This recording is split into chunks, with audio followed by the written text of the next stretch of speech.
Hi, everybody. Hello there. I'm Jerry. And I'm Linda. We're the Newcomers. It's time for part 2 of Mailbag Monday. You know, we gave you part 1 on Monday, and what we did was break down the usual number of questions into 2 parts, and we're going to give you some new features today, and hopefully you're still with us. You like it. Let us know what you think. It's still in a kind of the experimental process. Yeah, we've also had some people that have given us some examples of names, so we appreciate you thinking with us. What you talking about? They were calling it Thoughts on Thursday yeah. or something like that, you know. I still like Thailbag Thursday. Well, that's what you can say. On today's show, mysterious shaking rattles the home of villagers. And are the pools too crowded? And what to expect at grocery prices in the villages? Which square is the best? All that and more. Hit it, Wally. Send us your questions, we've got your answers. Jerry and Linda's Mailbag Monday. Well, like we said, it's June 6th. That's D-Day, right? Yes. It's D-Day. Yes. Nice. And am I still here? What do you mean? I'm flying out on June 6th. No, you're flying out today. Today, you're heading to Indiana. I'm heading to Indiana. I'm going to be all alone for a week, just me and Dinty Moore. That would be a cool name for a dog, wouldn't it? Dinty Moore? Dinty Moore. Yeah. I guess. Yeah, you could call him Dinty. But yeah, so this is June 6th. June Wow. 6th. Okay. So our first question, let's dig right into it. And by the way, we need more video questions. I told you that on Monday. Hopefully you saw it. Sometimes in some parts of the villages, we have never experienced it here, except one sonic boom that about knocked me out of the house. But a shaking, a trembling of the house. And we got this letter. We saw this letter on Nextdoor, and I thought I would share it with you because it is while not common, it's an occasional occurrence here. For the 3rd time recently, I was awakened a little in the early morning with my house shaking, similar to when lightning strikes close by, pictures shaking, etc. My cat was also awakened and stood up. These were not on days of scheduled returns of vehicles from the space station. Has anyone experienced this? wow. It could be several things. I don't know if it's possible you have newlyweds next door. Or sometimes they bomb in the Ocala National Forest. The military does exercises up there, and they actually set off some pretty powerful stuff. And you could feel that if you live in the northern sections of the villages, but I don't think you did. You know, can I add to this, Jerry? I remember the very first year we were here, and maybe the first few months, I also heard things, not so much shaking, but more booms. And we were told that there was a rock quarry nearby, and that they were blasting. So I don't know if that's around. It stopped after that first 6 months or so, but maybe they're working on more blasting of rocks. Well, they do it on a regular basis, and I think they publish the times that they'll be doing that, so you'll know. I don't know where they publish them. Somebody out there, you could put that in the comments and let us know. But they do have a stone quarry down just on the other side of the Coleman Federal Prison. Okay. And they do blasting on a regular basis. When they enlarge that quarry, they're breaking limestone. Wow. And some people feel it. We've never felt it. And the people that we know that I've asked, one in particular told me just recently that they could feel the blasting, but it was no big deal. It's not the kind that breaks windows or things like that. This person didn't tell us where they're from, so I'm kind of curious to what village that person's from. Well, it was probably on there. I just probably forgot to write it down. Maybe so. But there's a logical explanation. Although last week did you see the one about the guy that found the aliens in his backyard with a cloaking device on them? True story, look it up. Aliens in the backyard of somebody, and they had a cloaking device so you could see the outline of them and kind of Ripley effect. And I didn't make it up. Okay, this next question. It is summer. Are the pools crowded, and are there restrooms? How deep are they? Well, I hope they don't mean how deep are the restrooms. That's just a hole in the ground. You go over there and... Well, it is summer, and the pools, They're not deep. They're not deep. 4 feet is the deepest in the sports pools, and the other pools will be 5 feet. The family pools and the pools in the adult pools by the mailboxes are a little deeper, but the sports pools are less deep. The pool, as she was referring to at the mailboxes, is 5 feet, yes, only on one end. And it gradually gets more shallow until it's 3 feet, and then even has steps up.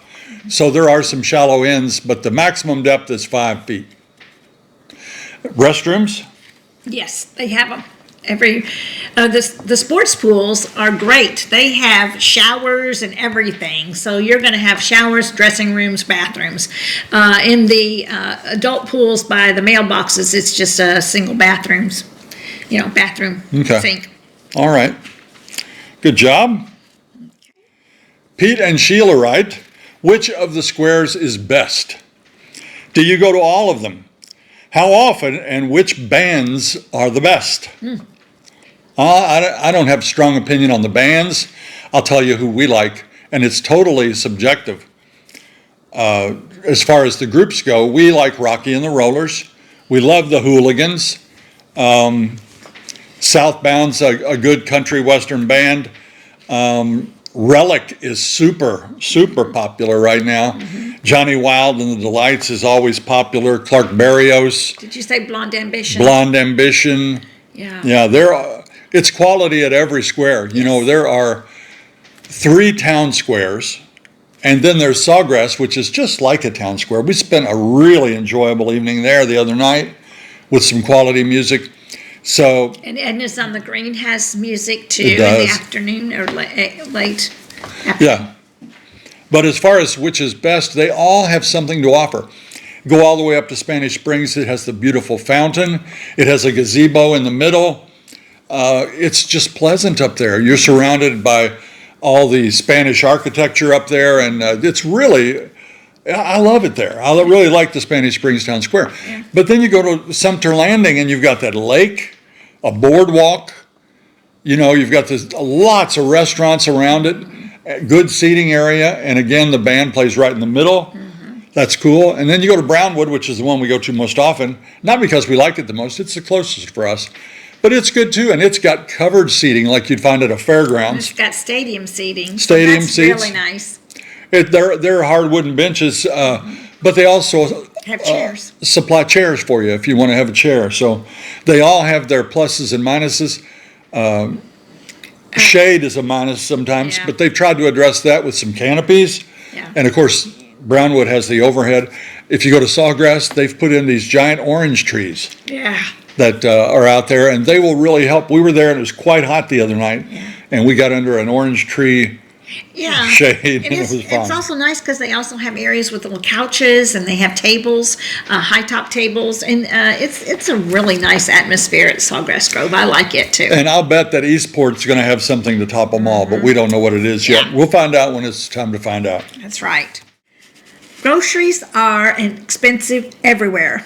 Is it worse in the villages? How much is milk, bread, and hamburger? Well, I'm glad you asked. I did a little experiment. The first part of my experiment, I took grocery prices here, and I called our home, because we used to, how you think there's no place like that. It's always, everything was great there, and I asked about certain things and got the prices, and they were the same. They were the same as the prices I'm going to tell you here. And they are much more expensive than they were when we were there. So the price gouging is not just here, it's a lot of places. But I want to tell you, I took 4 basic items that we generally get when we go shopping. And you would have probably different ones. But I asked Walmart and I asked Publix for the price on very specific items. And let's start with milk. I asked Walmart, I actually went to their online shopping, which they will tell you the prices. If you have their app, you can order it and they'll have the groceries ready for you. Milk costs $3.02 a gallon when I called them, $3.02. I did the same with Publix, and the same milk, 2% milk, $4.80 at Publix. Then a 30-ounce jar of Hellmann's mayonnaise. I looked on the Walmart website, it was $4.98. We usually buy Blue Plate, but I asked for Hellman's because it's a national brand, and I thought both stores would have it, and they did. So $4.98 at Walmart, and I looked on the website of Publix. They don't list the prices on there. So I called them, and I asked them, and I said, you don't have the prices on the website. And they said, well, it's because prices are regional, and we can't put them on there. I said, okay. Well, how much is that 30-ounce jar of Hellman's mayo? She said, it's $8.70. Okay, so $4.98 at Walmart, $8.70 at Publix. Oh, that's a huge difference. Eggs at Walmart were $1.54 for 12 large eggs, and the Publix were $3 for 12 large eggs. 2-liter Coke, a 2-liter at Walmart was $2.68. The same 2-liter Coke at Publix was $3.70. So those 4 items at Walmart would cost you $12.22. You can check it against the grocery in your hometown. And the Publix for those 4 items were $20.20. So not quite double, but quite a bit more. Now I know that Publix is a really good company and a really beautiful store, and I know that they pay their workers more. But if money's an object for you, and you're scraping by, or you're tight with money, they can't hold a candle to Walmart. $12.22 versus $20.20 for 4 items. So there you go. Gas here in our area, it's been between $3.40 and $3.50 for the last week or so. I don't know what it is where you live. We've heard out on the West Coast, it's quite a bit more. So there's an idea of what we pay for some basic groceries and gasoline, and you can compare it to where you live. The next question is from Gary and Sue. When you watch TV, what are your favorite shows, and how about movies?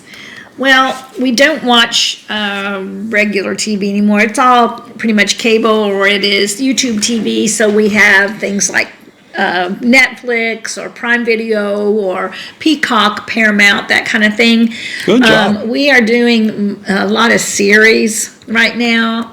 My favorite right now is Jeremy Clarkson. It's Clarkson's Farms. Yeah, we mentioned that. And that is one of my favorites right now. We do another one, a series. It's called Traders, and it's kind of a clever little show, and it's kind of fun to watch. That's on Peacock. Yeah. Now, it's hot here during the day. It's real hot. So we do a lot of TV watching. And I'm kind of ashamed to let you know that we watch Traders because it's kind of a reality show, but it's good. It's got some real psychology to it, and it's pretty fun. And of course, I like action movies and action shows, and I'm a Clint Eastwood fan. I like to watch anything by him or John Wayne. Yeah. Just the classics. We like westerns. We do. And we've watched Yellowstone and that kind of thing also. And a couple other things we enjoy were, well, I'm sorry, I forgot. It just went a blank. There goes a senior moment. Why didn't you do that when you were at the charter research thing? Then you could have gotten the program. I know. Senior moments. Oh, gee, Jerry. We do like, he likes a lot of more action movies than I do. I like more drama. You like more shoot 'em up. I do like spy movies. I like those kind of things. Anyway, we do. There you go. We do watch. We'll come up with a list for you. Yeah. But, you know. We'll do a list.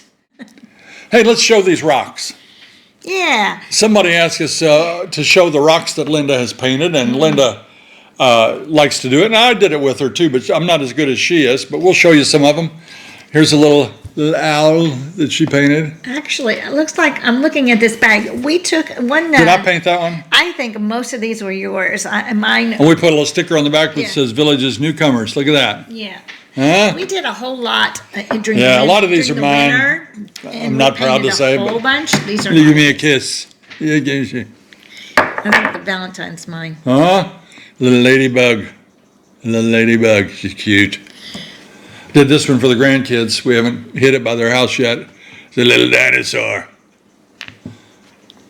But this is kind of fun. We take them, we hide them around some places, and we ought to, say, see if you Here's a find out. dinosaur egg. Oh, it's hatching. The dinosaur's coming out. Oh my! Our grandkids love dinosaurs. I have a little frog. There's a little frog for you. Now, these are Linda's because this is her specialty. What do you call this? This kind of painting. Oh, It's called Break the Camera. I broke her table.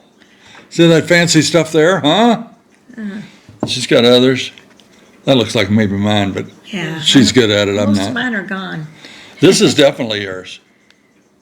Yeah. Must have been Valentine's. That was There we go. That was February, it looks like. Yeah, so she does them, and we stick them out in public, and it's fun for when people find them and let you know. Or some people take them home, put them on their windowsill, and say, "Hey, that's from Jerry and Linda." Yeah, getting ready to start doing some, when it gets really hot, I'm going to start staying inside and doing some diamond painting. That's a little, tiny little beads you put down and glue down and make a picture. So I'm getting ready to do a hummingbird, so to match our decor here. That's what it's all about here, staying busy and having fun and something doing different. things. You can do it year-round. Absolutely. Time for Ask Amy.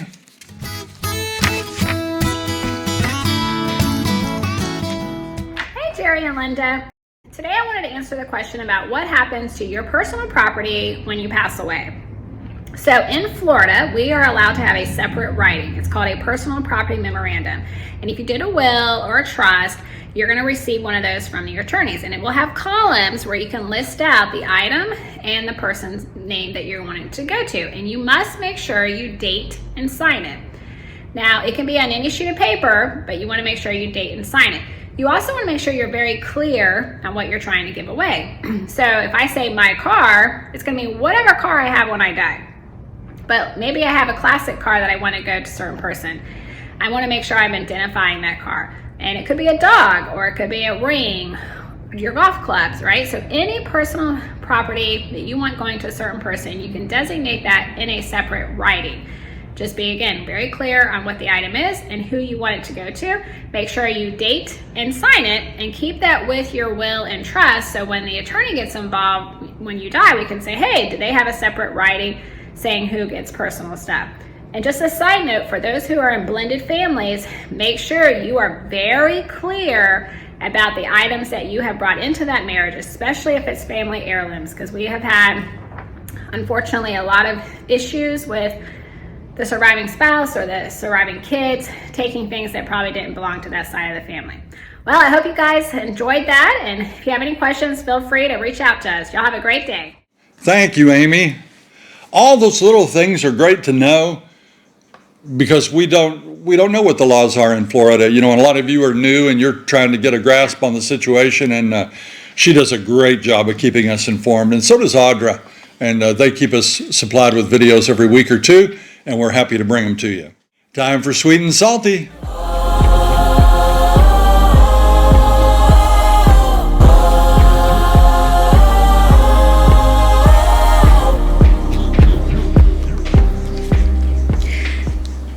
I'm going to read the sweet from Hoshi Girl 10704. You two are the greatest. I was born, raised in New England, and I live here in Oregon, but still enjoy visiting and listening to you both. You are real nice people. I would like you as neighbors. Won't you be my neighbor? Do you remember that? Oh, I do. Mr. Rogers. Mr. Rogers. Yeah. Well, thank you, Hoshi Girl. Yeah, that's very nice. We appreciate it. It's always good to get the nice comments, because then you run into somebody like Mr. D.V. Sutton. Uh-oh. Now, this isn't personal toward us, but Mr. Sutton says, I see a lot of Japanese and Korean brand vehicles. Must be low rent and people hate America. Oh gosh, we drive a Kia. That's a Korean vehicle, and we certainly don't hate America. We love America. I love my Kia car too. And Mr. Sutton, I'll bet you that if you look at your phone and your computer and probably the clocks around your house and lots of other things there from other countries, do you hate America, Mr. Sutton? You know, we have a lot of foreign goods here. It'd be nice if they all came from America, but they don't, because we can't compete with those prices, can we? No. Yeah. Well, anyway, thank you. I know Mr. Sutton didn't mean that personally, but I don't think what kind of car we drive means we love or hate America. That's true. That's true. It's time for the word jumble. Last week, quite a few of you got it. I thought it was one of our tougher ones. Last week's clue was LaBelle to Belglade to Walmart. And the answer was Moyer Loop. This week, the clue is you can't buy here, but you can walk to the square.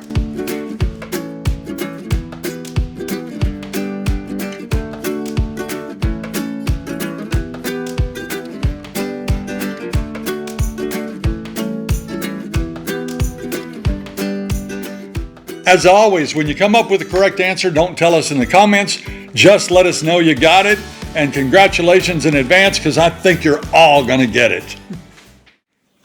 Time for shout-outs.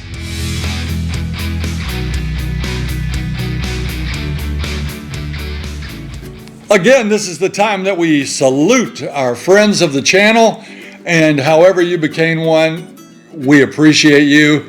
You know, we meet so many of you on a daily basis, every single day. Just about everywhere we go, we see smiles, and really that makes it worthwhile. So thank you so much to every one of you, and hopefully we'll get your picture on here someday. Just send them in to villagesnewcomers@gmail.com.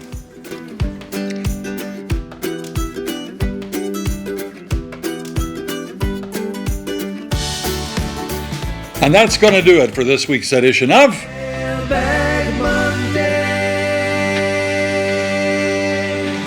Don't forget that we need your video questions. So hold that camera in horizontal or landscape. Film a question or a comment or stand on your head in the rain and we'll put you on the show. We don't care.